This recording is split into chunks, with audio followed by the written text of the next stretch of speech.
আসসালামু আলাইকুম। কেমন আছো বন্ধুরা? আমি আলহামদুলিল্লাহ ভালো আছি। এই দেখো আমি আরেকটা নতুন ভিডিও নিয়ে তোমাদের মাঝে চলে এসেছি। আমি হচ্ছে রোজা ছিলাম। তো সেই ইফতার করতেছিলাম। আর এই যে আমাদের পাশের বাসার দুষ্টু একটা পাখি আছে, আমার কাছে এসে সব সময় থাকে, আমার রান্না বান্না সব কাজে সে পাশে এসে বসে থাকে। কথা বলতে পারে না, কিন্তু আমাকে কি যেন একটু একটু করে বলে, আমি বুঝি না। আমার এত ভাল লাগে, তো কথার ভিতরে চলে আসি, যে জন্য ভিডিওটা করা। তোমরা যেই যা বলো না কেন, ভিডিও আমি করব, সফলতা আমি আনবই। যত আমাকে পচা কথা বলো, যে যা বলো, আমি কিন্তু লেগে পড়েছি ভিডিও করার জন্য, তোমাদের বিরক্ত করে ফেলবো। এই সারা দিনে যা করি না কেন, খুঁটিনাটি সব ভিডিওর মাধ্যমে দেখাবো। আর আমার এটা হবে দৈনন্দিন জীবন, আমি যা করি।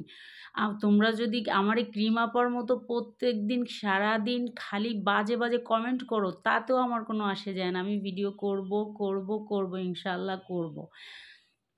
তো এই যে আমি ছোলা মুড়ি মাখাইছিলাম তাই খাচ্ছি, আর এর আগে কিছু ফ্রুটস খেয়ে খাচ্ছিলাম। তো কে কে আমার মতো এরকমের মাঝে মাঝে রোজা থাকো? শয়তানিও করি, আবার যখন মন ভালো থাকে তখন আবার রোজা থাকি, আর নামাজ কন্টিনিউ করি, এটা কখনো মিস করি না আমি, আল্লাহর রহমতে।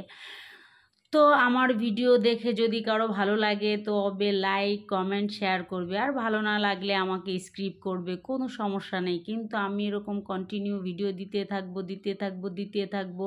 তোমরা আমাকে যতই খারাপ বলো না কেন, যে যা বলো না কেন, যে আমি কি পাগল হয়ে গেছি, পাগলা গারদে আছি, যা বলো না কেন, আমার কোনো কিচ্ছু আসে যায় না।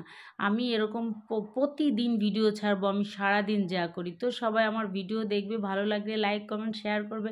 আল্লাহ হাফেজ, টাটা।